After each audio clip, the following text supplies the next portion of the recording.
لا إله إلا الله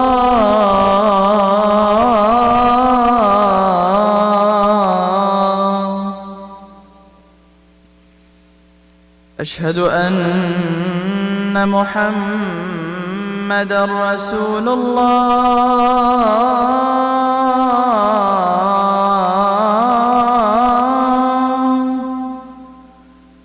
أشهد أن محمدًا رسول الله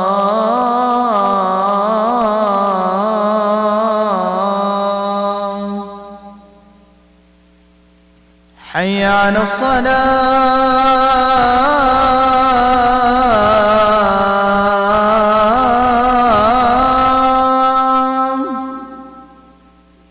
حي على الصلاة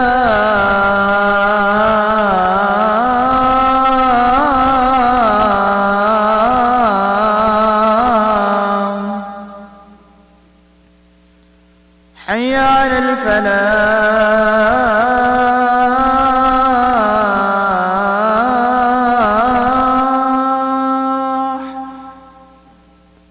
حي على الفلاح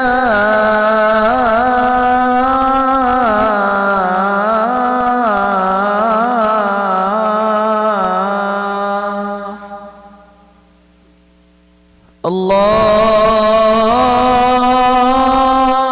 أكبر الله أكبر لا إله إلا الله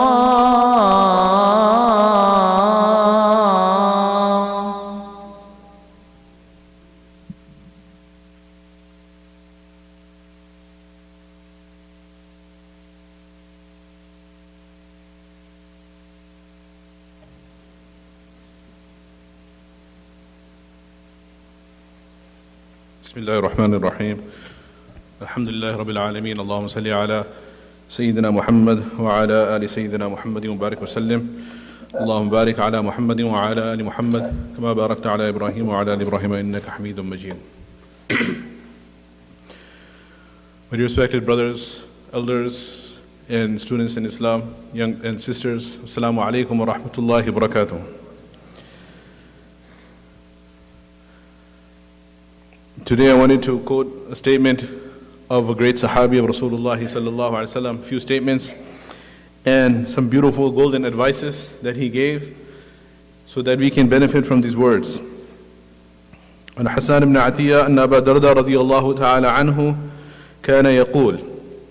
Hasan ibn Atiyah rahimahullah narrates that Abu Darda radiyallahu ta'ala anhu used to say, لا تزالون بخير ما أحببتم خياركم وما قيل فيكم بالحق فعرفتموه فإن عارف الحق كعامله. حديث الأولياء.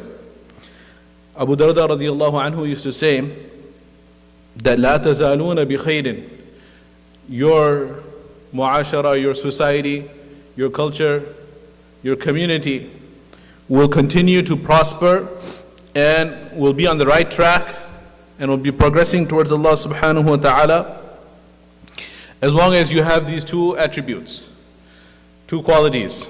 Number one is, as long as you have love for the righteous ones amongst you. مَا أَحْبَبْتُمْ خِيَارَكُمْ, as long as you love, respect the righteous ones, the pious ones, the best amongst you, there is true respect for them, there is attachment to them, then you are on the right track. And number two is, as long as وَمَا قِيلَ فِيكُمْ بِالْحَقِّ فَعَرَفْتُمُوهُ, and as long as there are people who are ready to speak the truth, and they are speaking the truth, and when they speak the truth, then you as a society recognize that truth, accept that truth, and are ready to listen and take the advice. فَإِنَّ عَارِفَ الْحَقِّ كَعَامِلِهِ, for verily the one who recognizes the truth, inshaAllah, in the book of Allah subhanahu wa ta'ala, is very similar to and very near to the one who actually practices upon the truth. This is his first advice. In the second narration, عن أبي الهيثم قال أبو الدرداء رضي الله تعالى عنه لا تكلف الناس ما لم يكلفوا. He says, do not make people responsible for that which Allah subhanahu wa ta'ala has not made them responsible for. Do not overburden people with such burdens which is not from Allah and His Rasul sallallahu alayhi wasallam. Do not make it more difficult for people than it has to be. وَلَا تَحَاسَبُوا النَّاسَ دُونَ رَبِّهِمْ. And do not start judging people instead of their Lord who is their true judge. Do not take it upon yourself that it is your responsibility to start judging the creation of Allah subhanahu wa ta'ala. Do not be judgmental. Do not pass judgments regarding the creation of Allah. Ibn Adam, alayka nafsak. He says, O son of Adam, be concerned about your own salvation. Be concerned about your own najah, and that you gain the pleasure of Allah subhanahu wa ta'ala, and you are protected from His displeasure. Alayka nafsak. Be concerned about your own salvation. فَإِنَّهُ مَنْ تَتَبَّعَ مَا يَرَى فِي النَّاسِ. For verily, the person who constantly pursues others and the faults of others, his constant mashghala in his occupation is to notice all the faults of people and the wrongs of people, what is going on wrong around him, in the news, in society, in his interactions with others. He just finds faults of the people. If that becomes his occupation, what will be his condition? He says, فَإِنَّهُ مَنْ تَتَبَّعَ مَا يَرَى فِي النَّاسِ يُطِلُّ حُزْنَهُ وَلَا يَشْفِي غَيْظَهُ. This person, his grief will be long. He will always be grieved. وَلَا يَشْفِي غَيْظَهُ. And he will never have any relapse and cure and relaxation from his anger. He will perpetually be upset. Perpetually he will be sad. He can never be relaxed. He can never have an joyful moment, because he will be always perpetually concerned about all the wrong that he sees. So first of all, why are we quoting Abu Darda radiallahu ta'ala anhu? And what is his position in our deen of Islam, in our ummah of Rasulullah sallallahu alaihi wasallam? So throughout time, in various different eras, there have been different wise, righteous scholars who have been granted the title of Hakim al-Ummah or Hakim al-Islam, the wise sage of Islam, of the Ummah of the time. But if you look at our history, in this entire Ummah, the first individual who was granted the title of Hakim al-Ummah, who was granted the title of being the wisest person of the Ummah, is Abu Darda radiallahu ta'ala anhu. He was not an ordinary companion of Rasulullah sallallahu alaihi wasallam. In fact, he was a great Sahabi of Rasulullah sallallahu alaihi wasallam, and a great scholar and a giant amongst the scholars of the Sahaba. And Allah subhanahu wa ta'ala had blessed him that he had a long opportunity to teach and preach an entire generation or generations of tabi'een in Dimashq. There are many Sahaba who left an impact and a great imprint on the next generation. But there are a few of them that had a great impact, a remarkable impact on the tabi'een, on the second generation of Islam. Amongst them is Abdullah ibn Mas'ud radiallahu anhu, who was the Qadi and Muallim of Kufa of Iraq. He left a great impact on the people of Iraq, and he taught them the fiqh and the deen. And there's a lasting legacy for him in Iraq, on the eastern front. On the western front was Dimashq in Syria. Over there we see the lasting impact of Abu Darda radiallahu ta'ala anhu. Abu Darda radiallahu ta'ala anhu was the Imam of the Jami' Masjid in Damascus, and he had thousands of students in that time who studied the Quran, who studied the ulum. And then his students would graduate from him and they would start their own study circles. At one single moment, there were 4,000 students studying under Abu Darda radiallahu ta'ala anhu and his senior students who are now become teachers. And this was the madrasa. Umar ibn al-Khattab radiallahu ta'ala anhu, during his glorious khilafat, when these areas were conquered, then just like he had concern for establishing the logistics and planning the cities and planning the safety and the police and the hospitals and the postal service and all of the government departments, likewise he had great concern for the deen. In fact, I should say, obviously, more than the worldly concern, he had greater concern for preserving the deen. And that is why the choicest companions and the best teachers, he sent them to each region to go and teach the deen of Islam. Like he sent Abdullah ibn Mas'ud radiallahu ta'ala anhu to Iraq, and he sent Abu Darda radiallahu anhu to Dimashq, and Abdullah ibn Amr ibn al-As radiallahu anhuma to Egypt. And Rasulullah sallallahu alaihi wasallam previously has sent Muaz ibn Jabal radiallahu ta'ala anhu to Yemen. So in each region, there were different Sahaba who taught the deen of Islam. Abdullah ibn Abbas radiallahu anhuma was a teacher in Makkah, and Abu Hurairah radiallahu anhu and Zayd ibn Thabit radiallahu anhu, they taught in Medina. Abu Hurairah radiallahu anhu and his dars of hadith continued in the Masjid al-Nabawi, in Medina, in the capital itself. So this is the great Hakim al-Ummah. The first person of this entire Ummah who has the title of Hakim al-Ummah is Abu Darda radiallahu ta'ala anhum. And that is why his words are worth noting and taking heed, looking at the beautiful advice he's given. So let's go back and review them once again. He said, لا تزالون بخير ما أحببتم خياركم. You will always be on khair and goodness, and your society will prosper and flourish and will progress as long as ما أحببتم خياركم, as long as you love the best ones amongst you. So there will in all times be the select servants of Allah subhanahu wa ta'ala. As long as this world is continuing, there will always be those who recognize Allah, who have the deen of Allah, who practice the deen of Allah, has the knowledge of the deen of Allah subhanahu wa ta'ala. And when such people will be uplifted, لا تقوم الساعة, the Qiyamah itself will not be established until you call Allah, Allah, until Allah is recognized in this world. And when there will be no one left who says Allah, Allah, then this entire universe will be destroyed. So in every generation there will be the selected servants of Allah subhanahu wa ta'ala. The question is, in our society, in our mu'ashara, are we attached to these individuals or not?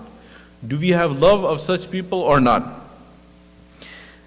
And this is one of the great tragedies that many of us come from the Indo-Pak subcontinent background. And over there, when the enemies of Islam came, they made this active effort to create this wedge between the public and the scholars of Islam. The scholars of Islam, they retreated into their cocoons and they became separated from the lives of the people and their daily struggles and their issues, and they were lost in their own debates. And the public, they felt that the scholars are not someone they can relate to, and they went on their own path. And this wedge was created, this divide was created. Likewise, in other places, there are actual reports of some of the Orientalists who went into the Muslim lands, like the Dutch, who went into Indonesia and Malaysia and conquered those areas in the colonial period. And there are actual reports in which they have said that if we want to break the back of these Indonesian warriors and who are fighting for their independence from us, then we have to separate them from their ulama, from their righteous leaders, who are the leaders of the jihad against us.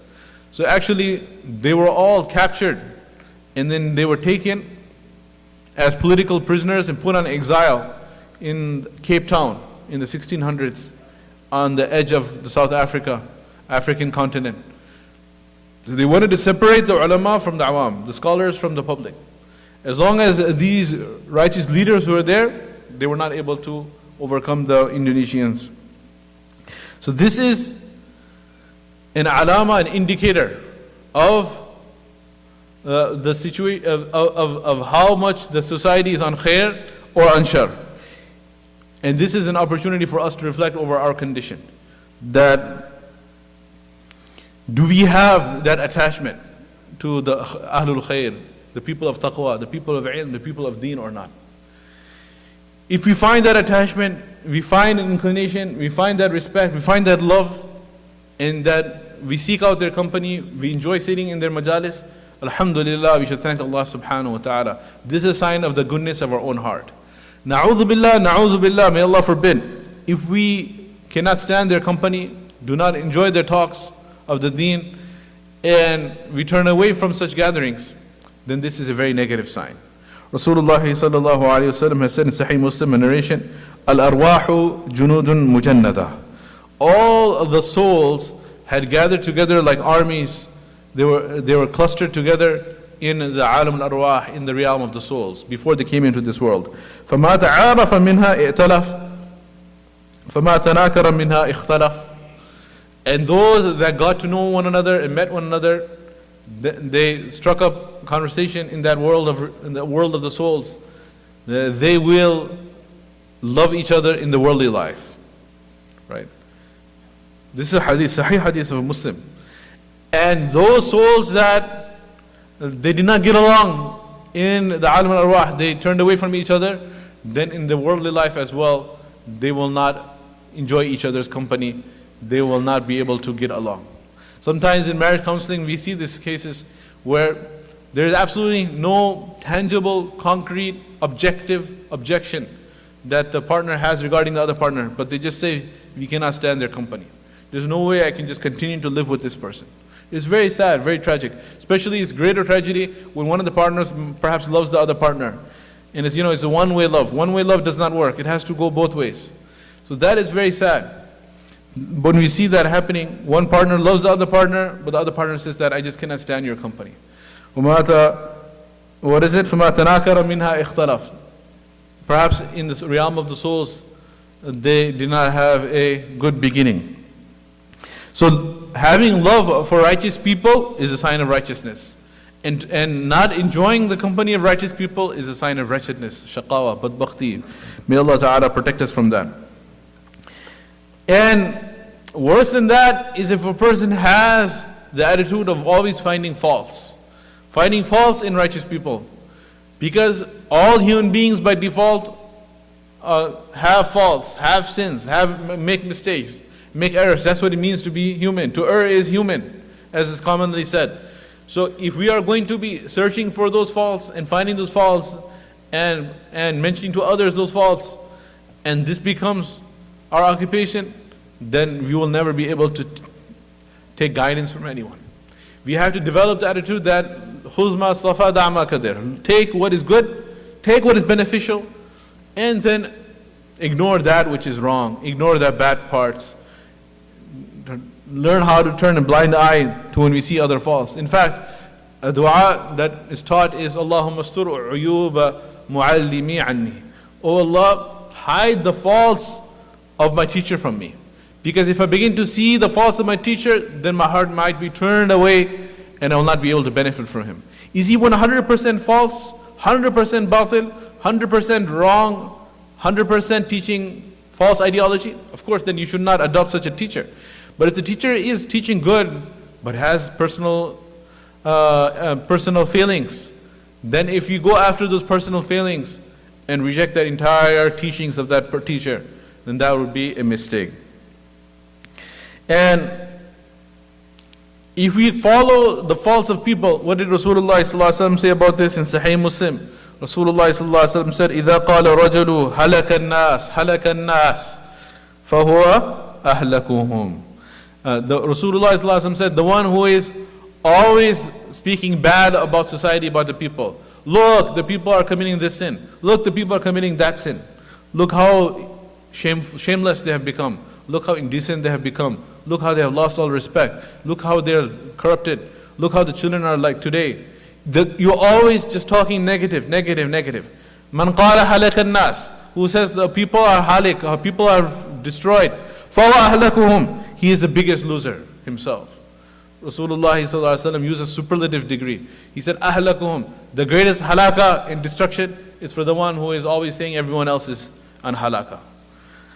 So let us not become that person. And loving the righteous people is such a beautiful good deed that inshallah it will take us to join their company on the Day of Judgment. And joining their company in the Day of Judgment is something that we are taught in the du'as in the Quran, that Allah subhanahu wa ta'ala says is something desirable. Do we not see the hadith in the du'as in the Quran, in fact, where Allah ta'ala teaches us, وَتَوَفَّنَا مَعَ الْأَبْرَارِ. Tawaffana ma'al abrar. Oh Allah, take us back and allow us to die ma'al abrar, in the company of the abrar, of the righteous ones. Right? Likewise, توفني مسلما وألحقني بالصالحين. Oh Allah, alhiqni, join me بالصالحين, with the righteous ones. Joined, who amongst us wants to be raised with the high robbers, with the vandals, with the murderers, rapists, thieves? No, we want to be raised in the company of the Nabiyyin, Siddiqeen, Shuhada and Salihin, the righteous ones, the Anbiya alayhim salam, the prophets of Allah subhanahu wa ta'ala. And if you want to be raised with the righteous ones, then we have to love the righteous ones. Rasulullah sallallahu alaihi wasallam has said, Al-mar'u ma'a man ahabba yawm al-qiyamah. A person will be raised in the company of those whom he loves in his worldly life. And then the next thing is very scary, is that the second indicator that the society is on khair, Abu Darda radiallahu ta'ala anhu says, وَبَقِيلَ فِيكُمْ بِالْحَقِّ فَعَرَفْتُمُ. As long as they are individuals who are speaking the truth, the pure, unadulterated, uncompromised, absolute truth, and they are allowed to speak the truth, and the people are ready to accept that truth, then you're okay. But unfortunately, that is not the situation. What is happening now is that it has become so difficult for the people to accept the truth, that even the imams, even the ulama, even the righteous ones, they are not even speaking about those who are being diplomatic and just for job security or other sensitivities, are trying to be politically correct, PC, right? No, but rather even from an Islamic perspective, even truly from an Islamic perspective, they have come to the conclusion that it is not appropriate to say the full 100% truth. Why so? Because there is a principle that requires a little bit of understanding, that it is better for a person to remain a fasiq than a kafir. If a person is continuing to disobey Allah subhanahu wa ta'ala, then that person is a fasiq, is a sinner. And if you tell him that this is wrong, this is haram, and you are committing transgression, you are disobeying Allah ta'ala, if he has within him the ability to accept the truth, then that is great, and we should speak out. And the scholars are those, it is their responsibility, those who know, to warn those who do not know. That is for sure. But on the other hand, if the level of the iman is so low, that instead of accepting the truth, مَا قِيلَ فِيكُمْ بِالْحَقِّ فَعَرَفْتُمُوهُ, that the haqq is spoken and is understood, no. You will retaliate. You will say, get lost and get out of here. How dare you say this to me? Who are you? Who do you think you are, that you have come to prevent me? Like when Shu'aib alayhi salam, when he told the people how to do the correct business, what did the people say? أَصَلَاتُكَ تَأْمُرُكَ أَن نَتْرُكَ مَا يَعْبُدُ آبَاؤُنَا أَوْ نَفْعَلَ فِي أَمْوَالِنَا مَا نَشَاءُ. What happened to you? Perhaps they mocked him. You're praying too much salah. This salah that we see you doing, it has made you go mad. You have gone insane.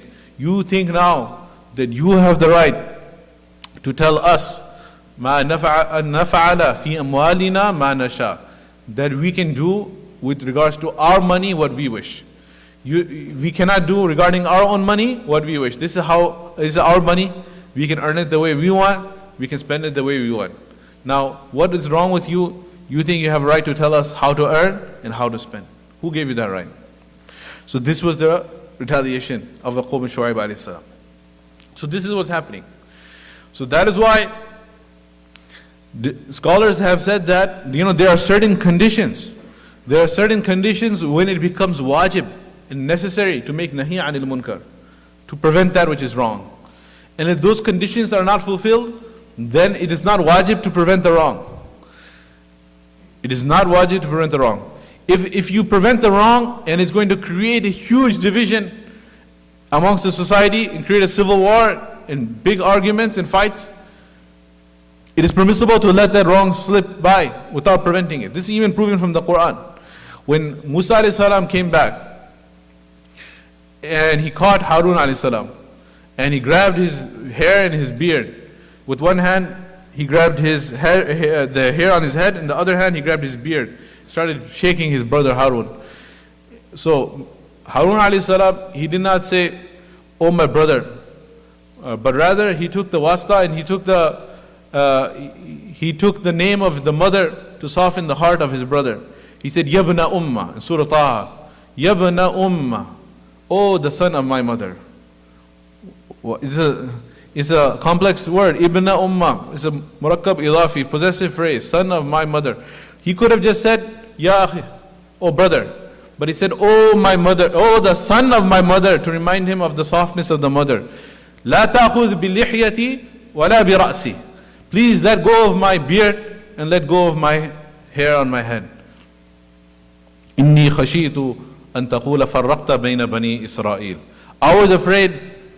Why he grabbed him? Why he grabbed him? Not because he had any personal anger, Musa alayhi salam. He grabbed him because he said, "I just left you for 40 days to go speak to Allah Ta'ala, and then you allowed this Bani Israel to start worshipping the golden calf. You allowed the shirk to occur. You're okay with shirk."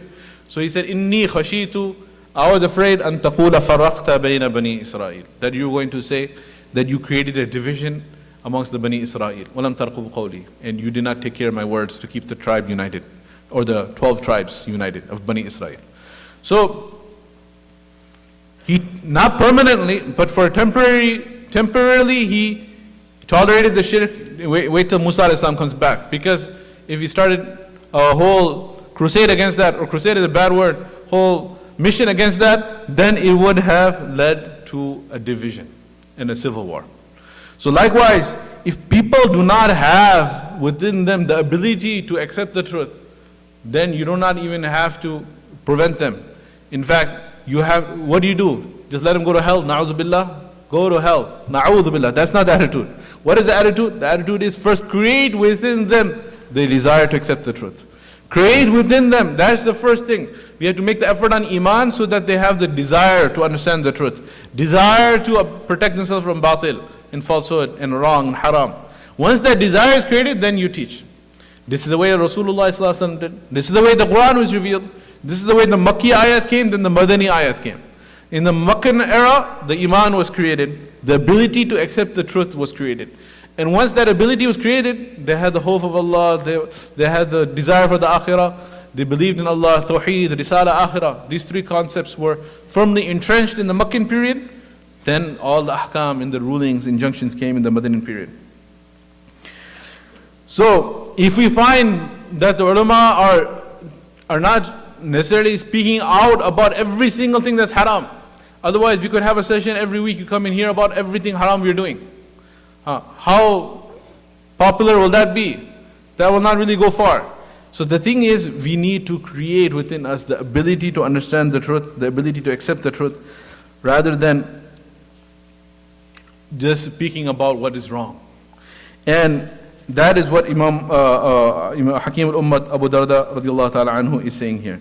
And lastly, he said, "La tukallifu an-nasa ma lam yukallafu." Do not burden people more than they can bear. وَلَا تَحَاسَبُ النَّاسَ دُونَ رَبِّهِمْ. Do not judge people. Do not be judgmental of others other than Allah. He is the one who is going to judge His creation.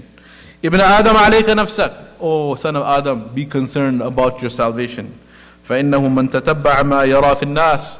The one who follows all the faults of the people is perpetually keeping tally of all the ills of society.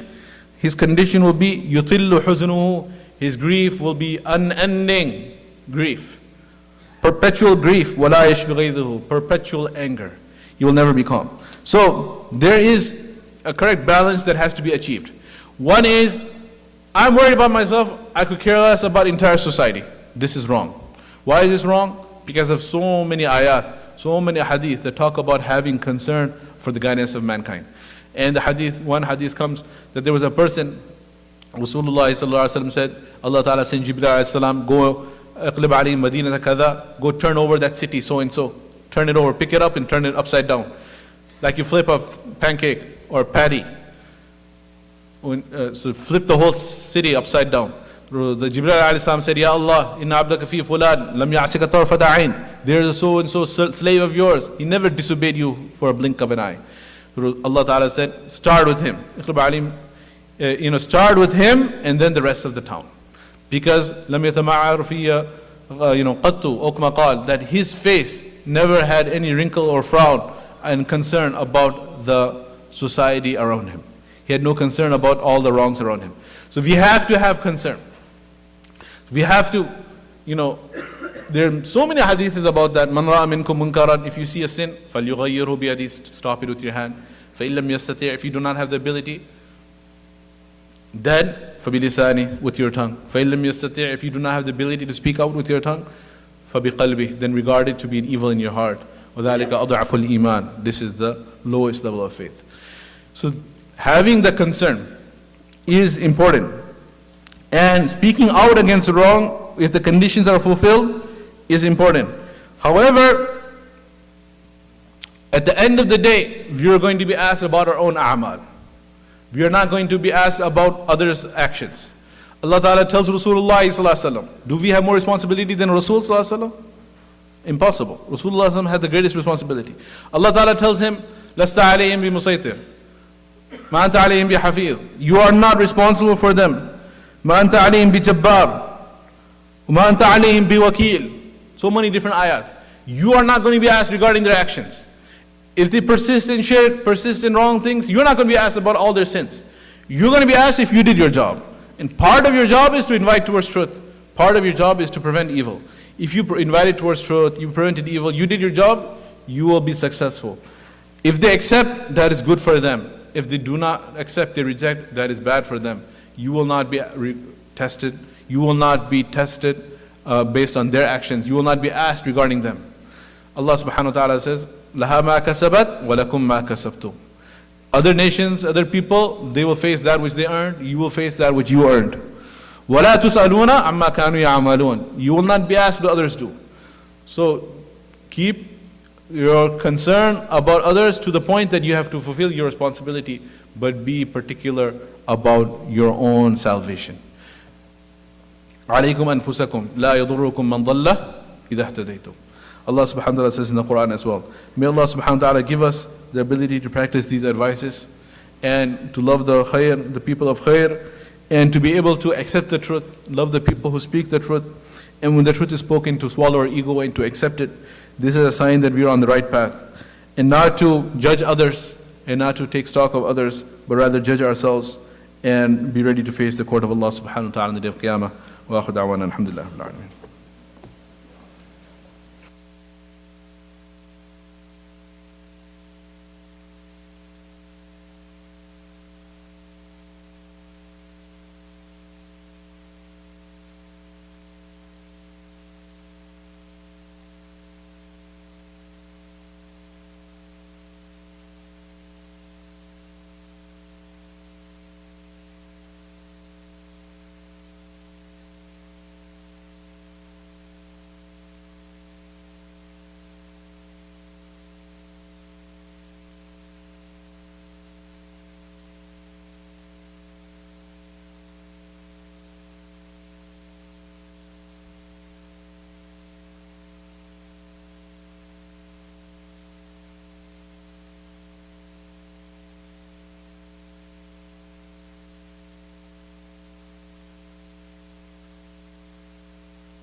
Please pass donation boxes. Please donate generously for the masjid expenses. As-sadaqatu tadfa'u al-bala. Sadaqah removes the difficulties. Draws the mercy of Allah subhanahu wa ta'ala. Few announcements. There is a special youth night on Wednesday, October 31st. This is the night when many of the youth and the kids, they get involved in other improper activities on October 31st.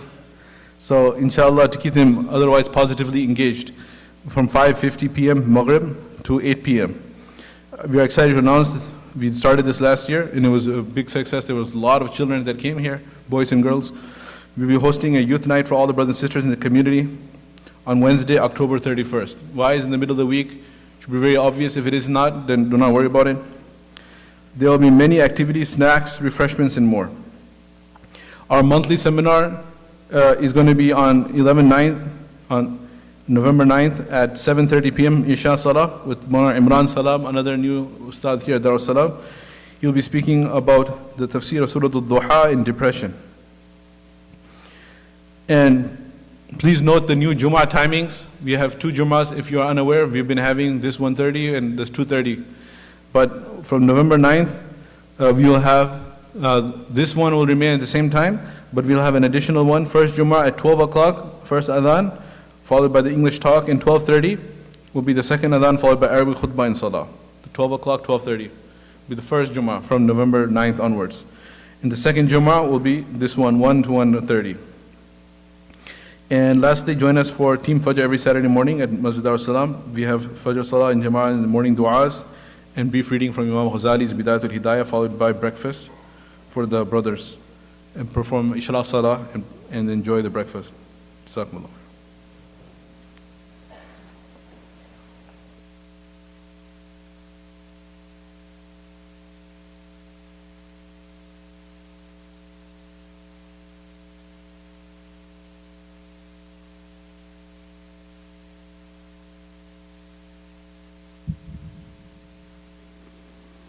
الله أكبر الله أكبر الله أكبر الله أكبر أشهد أن لا إله إلا الله أشهد أن لا إله إلا الله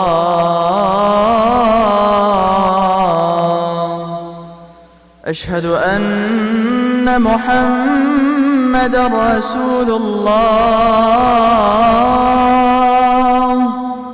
أشهد أن محمدًا رسول الله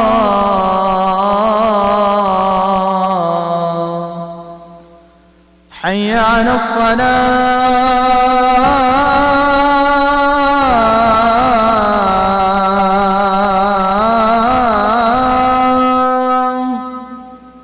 حي على الصلاة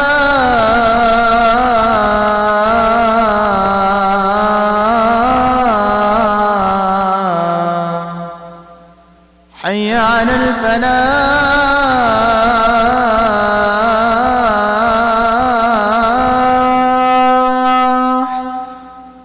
حي على الفلاح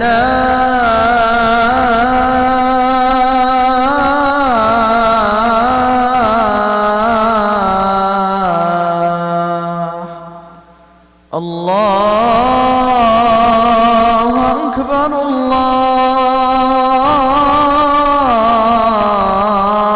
الله أكبر لا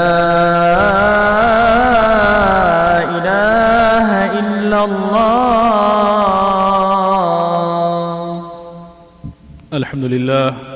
الحمد لله وحده والصلاة والسلام على من لا نبي بعده. أما بعد، فقد قال الله سبحانه وتعالى في محكم تنزيله بعد نعوذ بالله من الشيطان الرجيم. بسم الله الرحمن الرحيم.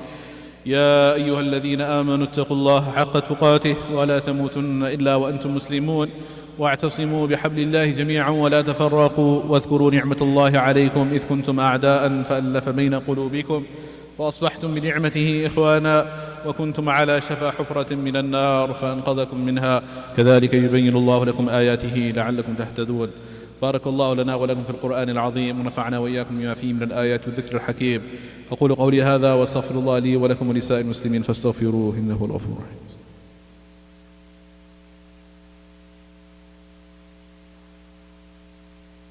الحمد لله رب العالمين، والصلاة والسلام على سيد المرسلين وخاتم النبيين المبعوث رحمة للعالمين وعلى آله الطيبين الطاهرين ومن تبعهم بإحسان إلى يوم الدين، وبعد. إن الله وملائكته يصلون على النبي يا أيها الذين آمنوا صلوا عليه وسلموا تسليما.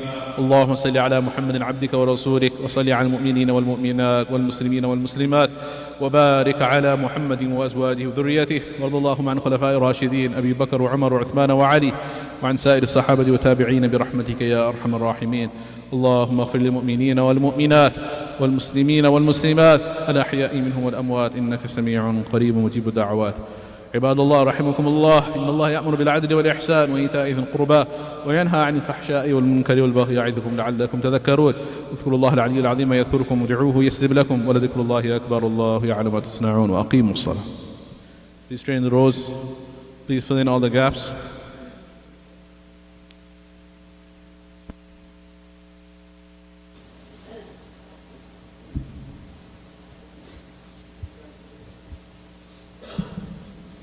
الله أكبر الله أكبر الله أكبر الله أكبر. أشهد أن لا إله إلا الله، أشهد أن لا إله إلا الله، أشهد أن محمد رسول الله، أشهد أن محمد رسول الله. حي على الصلاة، حي على الصلاة، حي على الفلاح، حي على الفلاح. قد قامت الصلاة، قد قامت الصلاة. الله أكبر الله أكبر، لا إله إلا الله. Please fill in the gaps, stand straight in the lines. الله أكبر. الحمد لله رب العالمين الرحمن الرحيم مالك يوم الدين، إياك نعبد وإياك نستعين، اهدنا الصراط المستقيم، صراط الذين أنعمت عليهم غير المغضوب عليهم ولا الضالين.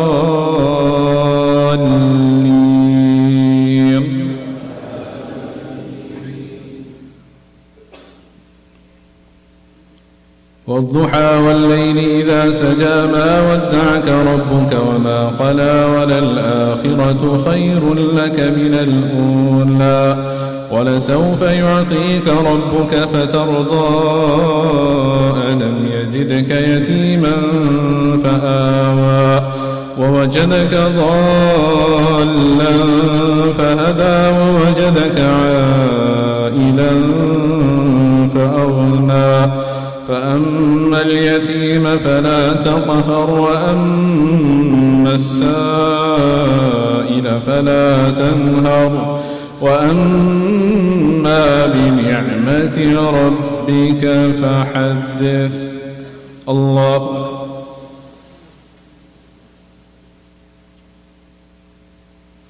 سمع الله لمن حمده. الله أكبر. الله أكبر.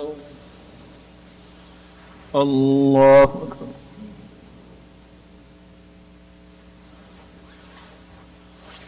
الله أكبر.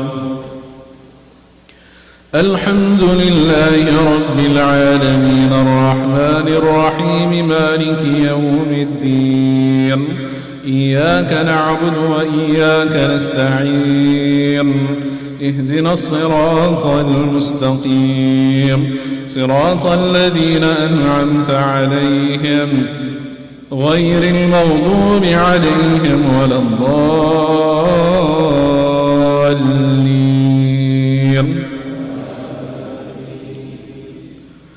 ألم نشرح لك صدرك ووضعنا عنك وزرك الذي أنقض ظهرك ورفعنا لك ذكرك فإن مع العسر يسرا إن مع العسر يسرا فإذا فرغت فانصب وإلى ربك فارغب.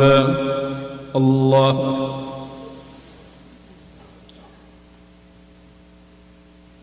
سمع الله لمن حمده. الله أكبر.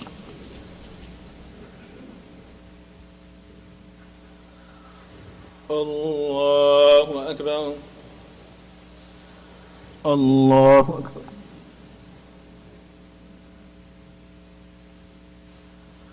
الله أكبر.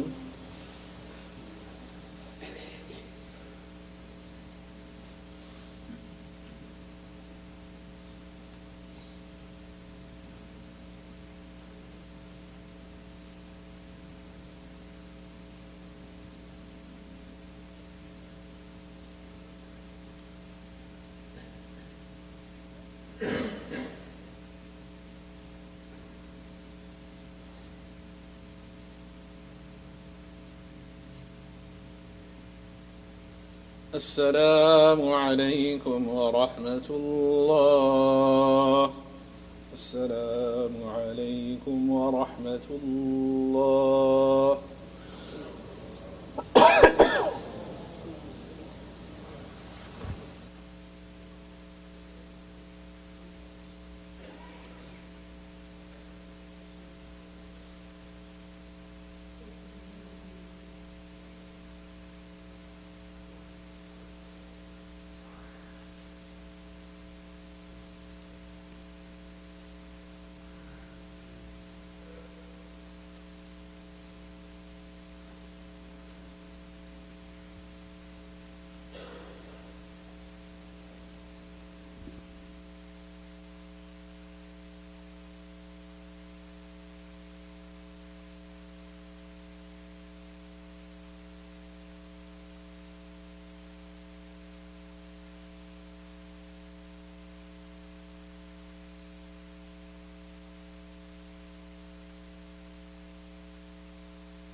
السلام عليكم ورحمة الله وبركاته. إن الحمد لله نحمده ونستعينه ونستغفره ونؤمن به ونتوكل عليه ونعوذ بالله من شرور أنفسنا ومن سيئات أعمالنا من يهده الله فلا مضل له ومن يضله فلا هادي له. أما بعد فقد قال الله تعالى في القرآن العظيم بعد أن أعوذ بالله من الشيطان الرجيم مثل الجنة التي وعد المتقون فيها أنهار من ماء غير آسٍ وأنهار من لبن لم يتغير طعمه وأنهار من خمر لذة للشاربين وأنهار من عسل مصفى ولهم فيها من كل الثمرات ومغفرة من ربهم. وقال النبي صلى الله عليه وسلم قال الله تعالى أعددت لعبادي الصالحين ما لا عين رأت ولا أذن سمعت ولا خطر على قلب بشر فاقرأوا إن شئتم فلا تعلم نفس ما أخفي لهم من قرة أعين جزاء بما كانوا يعملون أو كما قال عليه الصلاة والسلام. My dear respected brothers and sisters, it is a great and elders, it is a great blessing of Allah subhanahu wa ta'ala that Allah subhanahu wa ta'ala has allowed us to come here in His masjid, which is the house of Allah subhanahu wa ta'ala. And He has allowed us to come here to fulfill our obligation, which is Salatul Jumu'ah. Right? Allah subhanahu wa ta'ala has made this fard upon us in the Quran. Right? And Allah subhanahu wa ta'ala is the one who is giving us the tawfiq to allow us to come here and pray this salah. And it's only from the tawfiq of Allah subhanahu wa ta'ala. And it's such a great thing, because it comes in the hadith of Rasulullah sallallahu alayhi wa sallam, الصلوات الخمس والجمعة إلى الجمعة ورمضان إلى رمضان مكفرات ما بينهن إذا اجتنبت الكبائر أو كما قال. That it comes in a hadith more or less meaning that the 5 daily prayers from one Jumu'ah to the next Jumu'ah and from one Ramadan to the next Ramadan, all of these are a means of expiation, of forgiveness of sins, of whatever came in between. So inshallah, us coming here and sitting, sacrificing some time out of our lives in order to worship Allah subhanahu wa ta'ala, in order to fulfill the purpose of our life, not only is Allah subhanahu wa ta'ala being grateful to us for this, He is making it a means of forgiving all our sins from the previous Jumu'ah. So it's a great blessing of Allah subhanahu wa ta'ala that He has allowed us to come here and pray Salatul Jumu'ah. On top of this, Allah subhanahu wa ta'ala has given us uncountable blessings. Right? And then whenever we start any talk, we should start off with talk about the greatness of Allah subhanahu wa ta'ala. Because Allah subhanahu wa ta'ala Himself, He started the Quran with Alhamdulillahi Rabbil Alameen. All praise and thanks is due to Allah subhanahu wa ta'ala, the Lord of the worlds. Right? And it comes in a hadith of Rasulullah sallallahu alayhi wa sallam, كل أمر ذي بال لم يبدأ به بالحمد لله فهو أقطع أو كما قال عليه الصلاة والسلام. That every matter of importance that is not started with the praise of Allah subhanahu wa ta'ala, then it is deficient.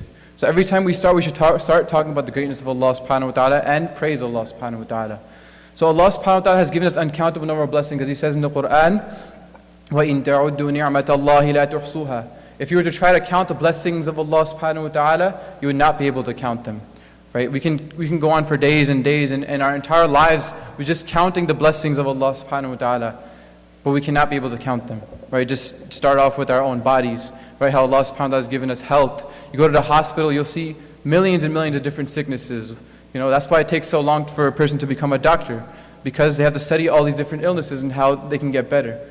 The fact that Allah subhanahu wa ta'ala is keeping us healthy, and for the most part we don't have any of these illnesses, such a great blessing of Allah. We could be afflicted with any of these sicknesses at any time, but Allah subhanahu wa ta'ala is protecting us from this. That is why Imam Shafi'i rahmatullahi said that الصحة تاج على رؤوس الأصحة لا يبصره إلا المرضى. That good health is a crown on the head of the healthy people, that only the sick can see it. Right? So we should thank Allah subhanahu wa ta'ala for our good health and all the different blessings that He has given us. But my dear brothers and sisters and elders, the greatest blessing Allah subhanahu wa ta'ala has given us is the blessing of Iman. Without this blessing, we will not be able to get any success in this life and the hereafter. Right? Allah tells us the definition of success. Everybody has different definitions of success. But Allah subhanahu wa ta'ala tells the true definition of success. He says, فَمَنْ زُحْزِحَ عَنِ النَّارِ وَأُدْخِلَ الْجَنَّةِ فَقَدْ فَازَ. That the person who has been taken away from the fire and he has been entered into Jannah, then that person has indeed gained success. So this is true success. And the only way we can get away from Jahannam and be entered into Jannah is with Iman. And this is a blessing that Allah subhanahu wa ta'ala has granted every single one of us without us deserving it. We all know that we didn't do anything to deserve this Iman, but Allah subhanahu wa ta'ala has specifically chosen us. And so we should constantly thank Allah subhanahu wa ta'ala over and over again. And what is the benefit of thanking Allah? He says, لَإِن شَكَرْتُمْ لَأَزِيدَنَّكُمْ, that if you thank me, then I will increase you in your blessings. We should constantly thank Allah subhanahu wa ta'ala for this iman that He has given us. And now, this is relating to the topic, Allah subhanahu wa ta'ala has made the only key to Jannah, the kalima la ilaha illallah Muhammadur Rasulullah, which we all have. Now I wanted to talk more about Jannah, because we live in a material society, we live in this dunya, right? And what is dunya in terms of the Arabic language, right? It comes from the word dunub, which means that which is closest to you. So the dunya is the thing that we see all the time. We're constantly surrounded by the dunya. Not only that, we're constantly talking about the dunya. Not only that, we're constantly making an effort for the dunya. We're always hearing about the dunya. We're always looking at the dunya. And so, the dunya has entered into our hearts. And what happens as a result is that we start forgetting about those things that are of the ghaib, those things which we cannot see, which are, for example, Allah subhanahu wa ta'ala, which are the hereafter, the Jannah and Jahannam. All these different things we start forgetting about the Prophet Muhammad sallallahu alaihi wasallam. All these different things, we start to forget about them because we are too busy with the dunya. And so it is very, very important for us to constantly take time out of our lives to remind ourselves about the reality of this life and to remind ourselves about our true purpose and our true destination in life. So specifically, I wanted to talk more about Jannah, because a lot of times we find ourselves living in this life and thinking that we're going to live here forever. And we're trying to make so much effort to make this life the best life. But we don't realize that this is not the true life, right? This is, Allah subhanahu wa ta'ala calls in the Quran, lahu wa la'ib. It's just a joke. The real life, وَإِنَّ الدَّارَ الْآخِرَةَ لَهِيَ الْحَيَوَانِ. The real life is the life of the hereafter. And so we have to set our sights towards Jannah. That is our true abode. That is where we came from. That is what we inshallah, we have to return to. And so the more we talk about Jannah, and the more we hear about Jannah, the more it will become a reality in our hearts. Right now, unfortunately, it is not a real thing to us. We're not actually working towards Jannah. It's just a fairy tale to us that we think about once in a while. We have to build the reality of it into our lives so that we can constantly make an effort, and in every single action that we do, we'll always be thinking, okay, inshallah, hopefully, I will do this good deed, and it will gain me a higher rank in Jannah. So this is why we need to talk more about Jannah, and I just want to talk a little bit about the description of Jannah. The time isn't too much, so I won't go into too much detail, but Allah subhanahu wa ta'ala has filled the Quran with so many ayat about the greatness, about the beautiful qualities of Jannah, and how many different things, and even the ahadith of Rasulullah sallallahu alaihi wasallam, to such an extent that ulama have written entire books, thick 500-page books, just about Jannah, just about different things about Jannah. Every single thing you could possibly imagine. The doors, the sand of Jannah, the pebbles of Jannah, the rivers of Jannah, every single aspect of Jannah, Rasulullah sallallahu alaihi wasallam and Allah subhanahu wa ta'ala talked about. Why? Because even if you recite the Quran, you won't pass a few pages except that Allah subhanahu wa ta'ala is talking about Jannah, right? You constantly hear Jannatun tajri min tahtiha al-anhar. Constantly talking about Jannah, so we can keep on reminding ourselves what our true abode is. So before starting with the description, I just want to mention the hadith that I mentioned earlier, that it comes in the hadith Qudsi that Allah subhanahu wa ta'ala is saying that I have prepared for my pious slaves that which no eye has ever seen, no ear has ever heard, and no heart has ever even thought of. That which is not even that had come to a person's heart, that where the person cannot even imagine, Allah subhanahu wa ta'ala has prepared that for those people of Jannah. So anything that's mentioned right now, that Allah subhanahu wa ta'ala mentioned in the Quran, in reality He just mentioned it to us so we can understand it, but in reality we can't truly understand the greatness of Jannah.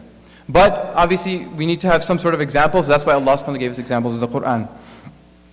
So certain things, for example, when we first enter into Jannah, when you walk into your house, or when you're going towards your house, you have a certain familiarity with the roads around your house, and you know exactly how to get to your house. Especially if you've been living there for a long time, you don't need a GPS. You can get there automatically.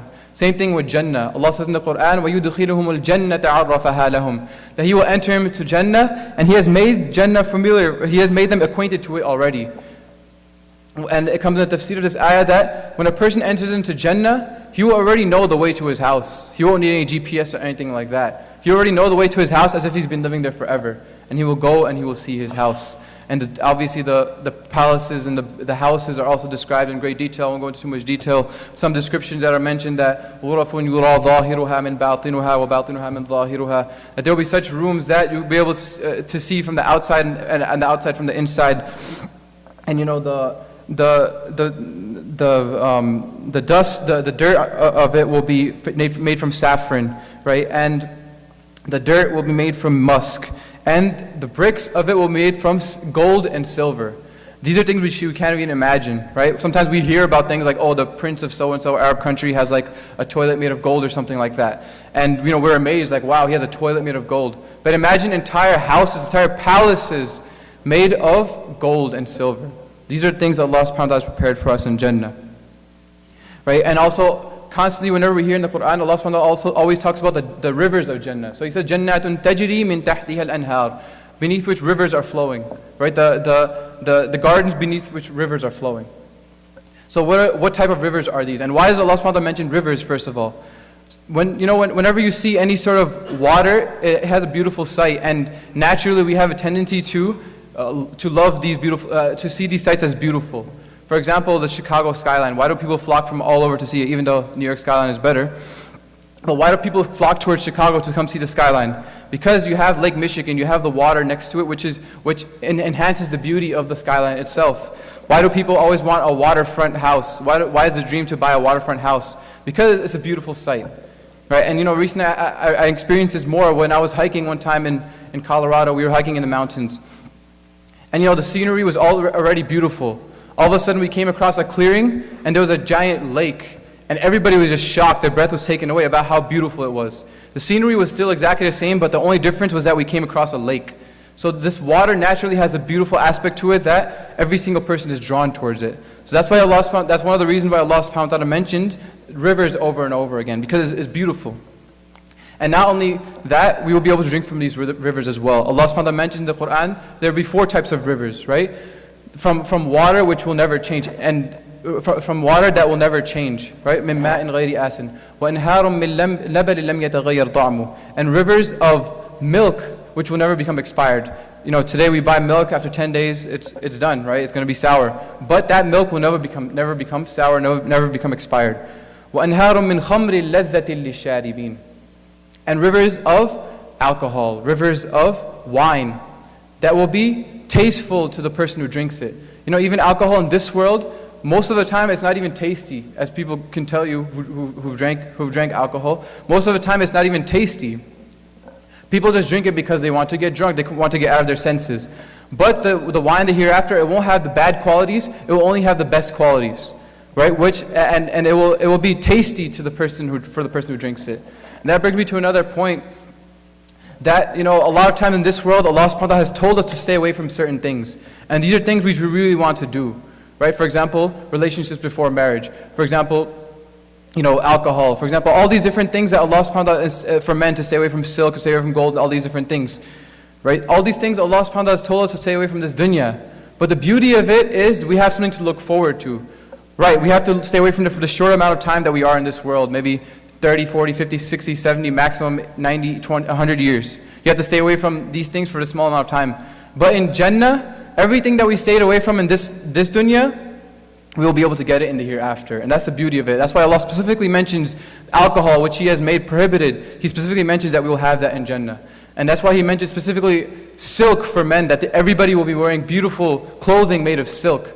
So all those things that we feel that, I want to do it in this dunya, if we just keep in our mind that we're going to get it in the hereafter forever, if we're going to get it in the hereafter anyway, and that's going to be forever and ever, then we won't even want to do the things in this life anymore. Because we know that if we do it in this life, there's a chance we might not even get it in the hereafter.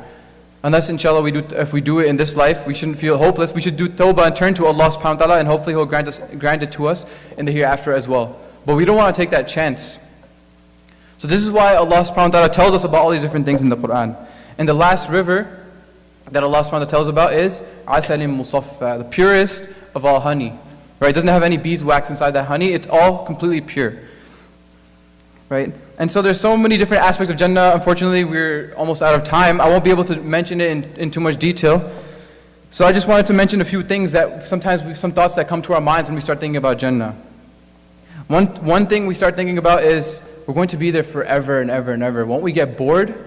Right? It's the same thing over and over. Over here, if you go to one restaurant over and over again, after a while, you're going to get bored of it.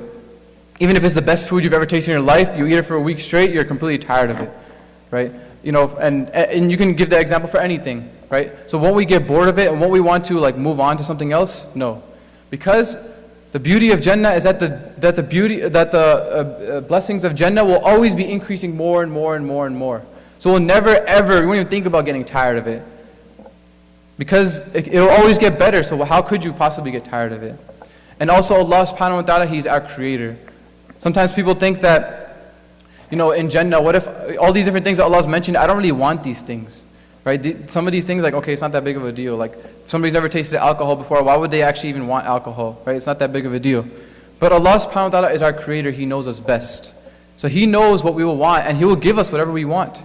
It's not limited to these things which are mentioned in the Quran and Hadith. Right? Rather, Allah subhanahu wa ta'ala has even told us, وَفِيهَا مَا تَشْتَهِيهِ الْأَنفُسِ. Whatever your soul desires, Allah subhanahu wa ta'ala will give it to you. لَهُمْ مَا يَشَاءُونَ فِيهَا وَلَدَيْنَا مَزِيدٌ. They will get whatever you want. You will get whatever you want in it, and we have more for you as well. See, even our will is limited.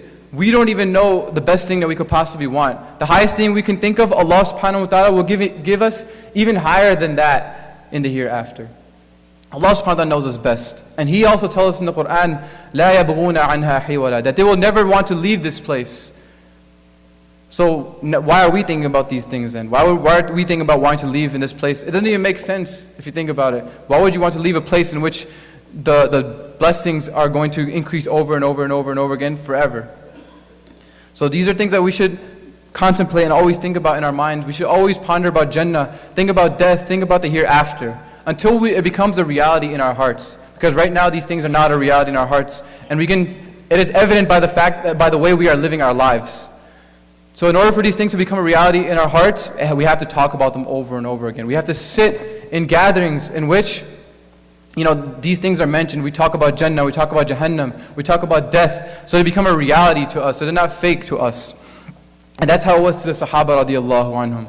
They used to live as if Jannah and Jahannam were in front of their very eyes. It comes in a hadith of Harith ibn Malik that Rasulullah sallallahu alaihi wasallam asked him, how are you today? He said, I'm a believer, O Rasulullah. So Rasulullah sallallahu alaihi wasallam told him, are you a true believer? He said, yes, I'm a true believer.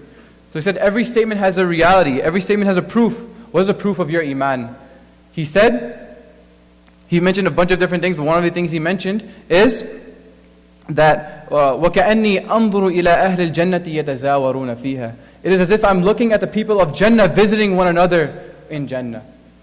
So this was a state of their iman that at all times it seemed like they're actually living the reality that I'm going to enter into Jannah. And every action that they did was predicated on this fact that my final destination is Jannah. They weren't worried about this dunya. They knew that Rasulullah sallallahu alaihi wasallam told us that Allah subhanahu wa ta'ala, this dunya is not even worth the wing of a mosquito to Allah subhanahu wa ta'ala.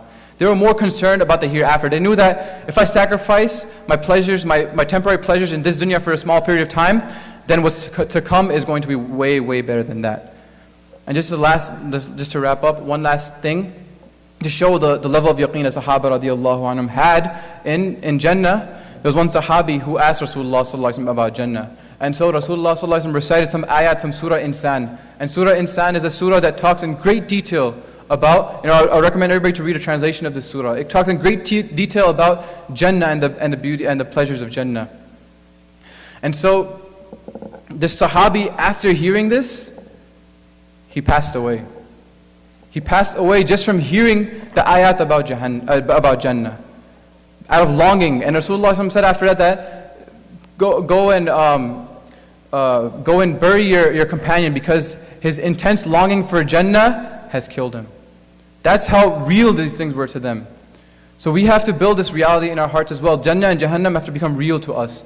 And that will only come if we come in an environment where, alhamdulillah, over here in the masjid, every single day after Salat al-Isha, we have ta'aleem taking place where the hadith of Rasulullah sallallahu alaihi wasallam are being mentioned, and Rasulullah sallallahu alaihi wasallam always telling us about the ghaib, right? So we need to put ourselves in the gatherings in which this is talked about more, so that it can become a reality in our hearts, and also try to establish these gatherings in our homes as well. Try to read the books of ahadith in our homes as well, and we will hear more and more about these things. May Allah subhanahu wa ta'ala give us all tawfiq. May Allah subhanahu wa ta'ala grant us all jannatul firdaus. Wa akhiru da'wana alhamdulillahi rabbil alameen. Inshallah, you can pray yourself.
please pass the donation boxes.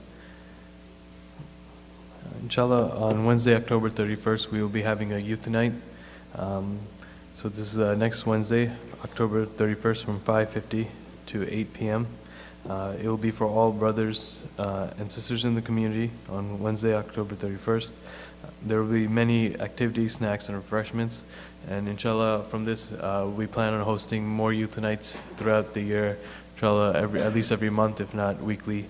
So this will be the first youth night of many to come, inshallah. Inshallah, our monthly seminar will be held Friday, November 11th at 7:30 p.m. after Isha with Maulana Imran Salam. Inshallah, it will be a discussion regarding Surah Ad-Du'a and depression. Also beginning on Friday, November 9th, our Jumu'ah timings will be changing due to daylight savings time. The first Jumu'ah will be at 12 o'clock. Will be the first azan, and then the second azan will be 12:30. And for the second Jumu'ah, we will begin at 1 o'clock, and the Arabic khutbah and salah will start at 1:30. So again, the new timings will be 12 o'clock and 1 o'clock. And join us for Team Fajr every Saturday morning, including this Saturday after Fajr. The brothers gather in the masjid. We have a short reading from Imam Ghazali's Beginning of Guidance, followed by breakfast, homemade breakfast that the brothers bring. So that occurs every Saturday morning, including this Saturday. For all of the details on our programs, you can visit our masjid website, masjidds.org. We have a list of all the programs we offer, all the educational activities we have for the kids, including past recordings of our seminars and retreats. You could view them there.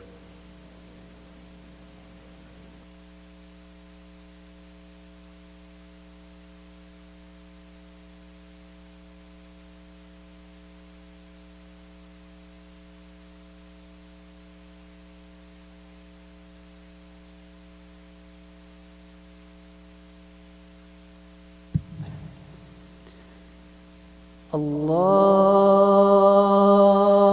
Akbar, Allahu Akbar,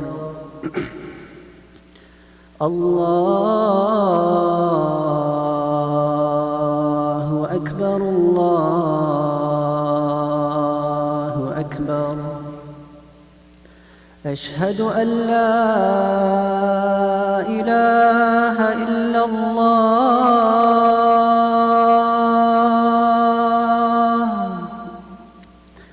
أشهد أن لا إله إلا الله.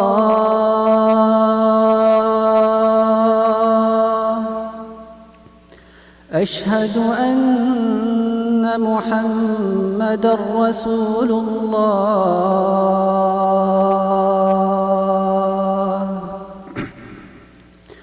أشهد أن محمدًا رسول الله.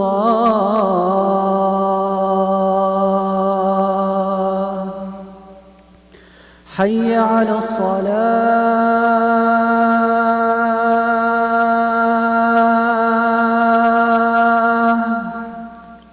حي على الصلاة.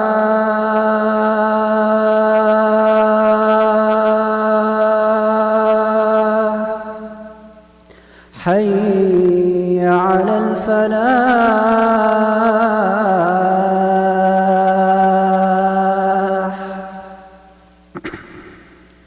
حي على الفلاح.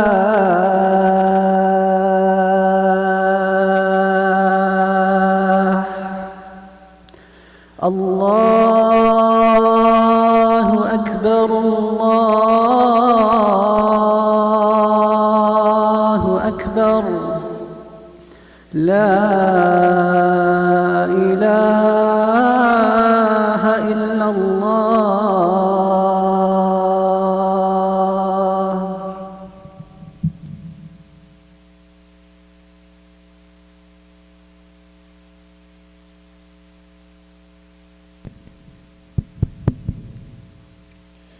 إن الحمد لله نحمده ونستعينه ونستغفره ونؤمن به ونتوكل عليه ونعوذ بالله من شرور أنفسنا ومن سيئات أعمالنا.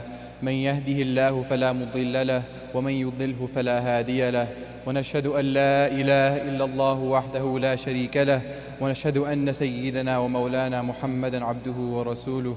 أما بعد، فقد قال الله تعالى في القرآن العظيم بعد أعوذ بالله من الشيطان الرجيم: إن أصحاب الجنة اليوم في شغل فاكهون، هم وأزواجهم في ظلال على الأرائك متكئون، لهم فيها فاكهة ولهم ما يدعون، سلام قولا من رب رحيم. وقال تعالى في مقام آخر: مثل الجنة التي وعد المتقون فيها أنهار من ماء غير آسن، وأنهار من لبن لم يتغير طعمه، وأنهار من خمر لذة للشاربين، ولهم فيها من كل الثمرات ومغفرة من ربهم، كمن هو خالد في النار وسقوا ماء حميما فقطع أمعاءهم. وقال النبي صلى الله عليه وسلم في حديث قدسي قال الله تعالى: أعددت لعبادي الصالحين ما لا عين رأت ولا أذن سمعت ولا خطر على قلب بشر، فاقرؤوا إن شئتم، فلا تعلم نفس ما أخفي لهم من قرة أعين. أو كما قال عليه الصلاة والسلام. بارك الله لنا ولكم في القرآن العظيم، ونفعني وإياكم بالآيات والذكر الحكيم. أستغفر الله لي ولكم ولسائر المسلمين فاستغفروه إنه هو الغفور الرحيم.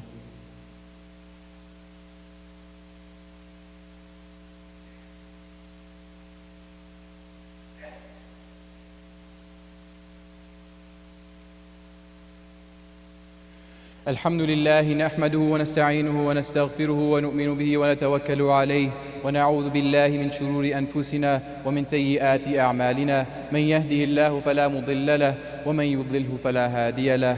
أما بعد، فقد قال الله تعالى في القرآن العظيم بعد أعوذ بالله من الشيطان الرجيم: إن الله وملائكته يصلون على النبي يا أيها الذين آمنوا صلوا عليه وسلموا تسليما. اللهم صل على محمد وعلى آل محمد كما صليت على إبراهيم وعلى آل إبراهيم إنك حميد مجيد.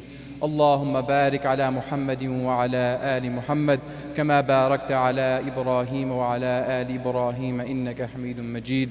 اللهم آت نفوسنا تقواها وزكها أنت خير من زكاها، أنت وليها ومولاها.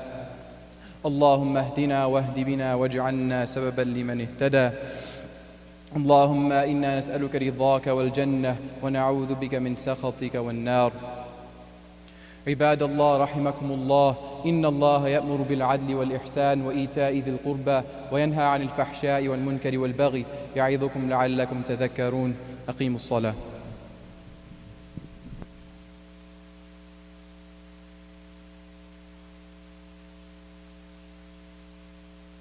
الله أكبر الله أكبر الله أكبر الله أكبر. أشهد أن لا إله إلا الله، أشهد أن لا إله إلا الله، أشهد أن محمدا رسول الله، أشهد أن محمدا رسول الله. حي على الصلاة حي على الصلاة، حي على الفلاح حي على الفلاح، قد قامت الصلاة قد قامت الصلاة. الله أكبر الله أكبر، لا إله إلا الله. سووا صفوفكم واعتدلوا.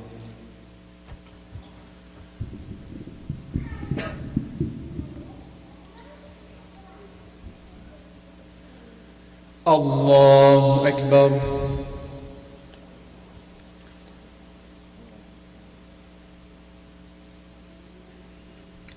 الحمد لله رب العالمين، الرحمن الرحيم، مالك يوم الدين. إياك نعبد وإياك نستعين، اهدنا الصراط المستقيم، صراط الذين أنعمت عليهم غير المغضوب عليهم ولا الضالين.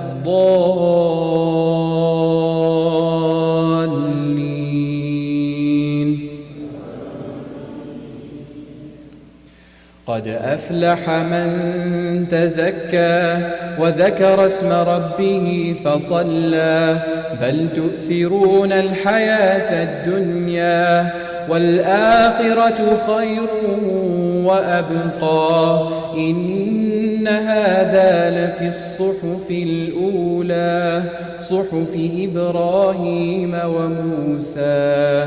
الله أكبر.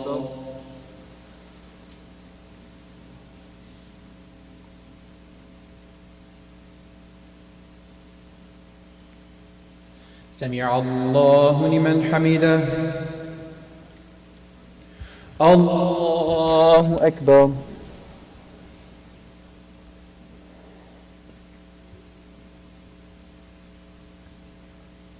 الله أكبر. الله أكبر.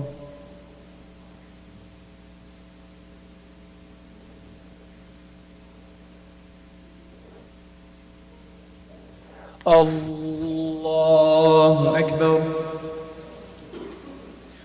الحمد لله رب العالمين الرحمن الرحيم مالك يوم الدين إياك نعبد وإياك نستعين اهدنا الصراط المستقيم صراط الذين أنعمت عليهم غير المغضوب عليهم ولا الضالين.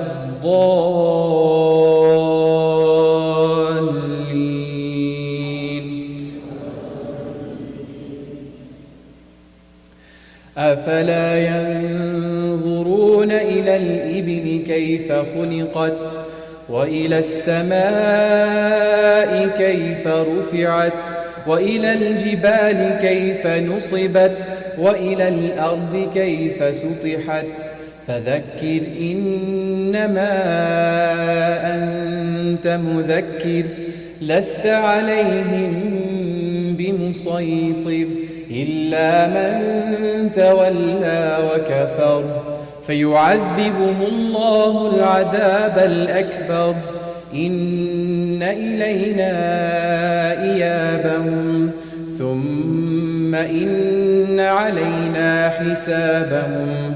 الله أكبر.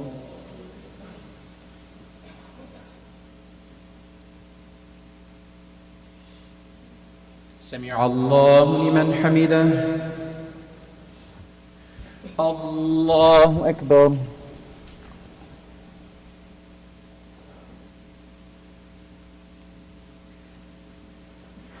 الله أكبر. الله أكبر.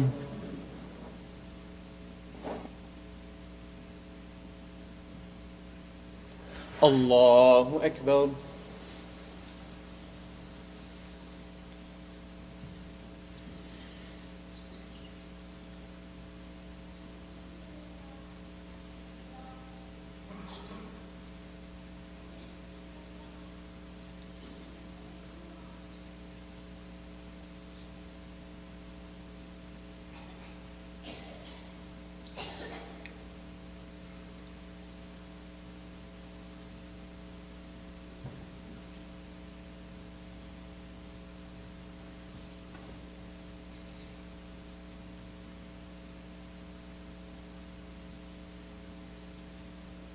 السلام عليكم ورحمة الله.